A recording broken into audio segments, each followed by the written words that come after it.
नमस्कार किसान भाइयों, एमडी किसान पॉइंट यूट्यूब चैनल में आपका स्वागत है। गेहूं के न्यूनतम समर्थन मूल्य पर केंद्र सरकार ने की बढ़ोतरी, राज्यों को दिया बड़ा आदेश, क्या राज्य सरकारें देगी बोनस से? दोस्तों, आपको बता दें कि केंद्र सरकार ने गेहूं के न्यूनतम समर्थन मूल्य में 160 रुपए की बढ़ोतरी की है, लेकिन जो राज्य सरकार ने गेहूं पर एमएसपी के अलावा बोनस देती है, सरकार राज्य सरकारों को केंद्र सरकार ने आदेश दिया है।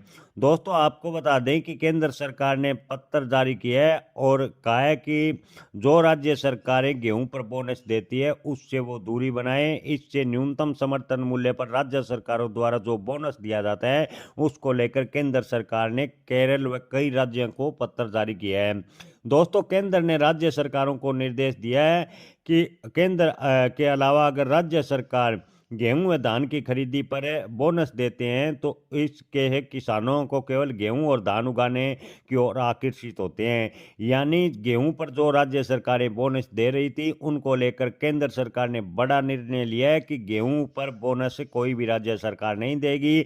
सरकारी गोदाम में लगातार गेहूं का स्टॉक बढ़ रहा है। अगर राज्य सरकारें गेहूं पर न्यूनतम समर्थन मूल्य के अलावा बोनस देती है तो किसान लगातार गेहूं की बुआई ज़्यादा करते हैं और स्टॉक लगातार बढ़ता जाता है। दोस्तों, आपको बता दें कि केंद्र सरकार का कहना है कि इससे गेहूं की रख रखाव और सरकारी खजाने पर भारी बोझ पड़ता है।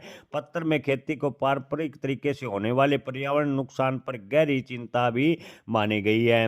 पत्र में कहा गया है कि गेहूं ऐसी फसल है जिसे उगाने में बहुत अधिक पानी और खाद की आवश्यकता यानी उर्वरक की आवश्यकता होती है, मेहनत लगती है। अंधाधुंध खेती के कारण देश के कई हिस्सों में भूजल स्तर नीचे गिर रहा है, जिससे भविष्य में पानी का संकट पैदा हो सकता है। इसके अलावा मिट्टी की उर्वरकता कम होगी, जैविक विविधता का नुकसान, नई फसल कटाई के बाद भी जो भूसा जलाने की से समस्या, पर्यावरण की समस्या आती है।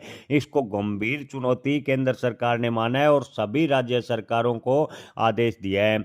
अतिरिक्त बोनस बंद करने का दिया निर्देश। केंद्र सरकार का तर्क है कि यदि राज्य सरकारें बोनस देना बंद नहीं करती तो किसान गेहूं फसल पर ही टिके रहेंगे, जिससे जलवायु परिवर्तन और परिस्थिति के तंत्र पर पड़ने वाले दुष्प्रभाव और बढ़ते जाएंगे। इस नीतिगत बदलाव का मुख्य उद्देश्य है किसानों को फसल के विविधीकरण के लिए प्रोत्साहन करना है।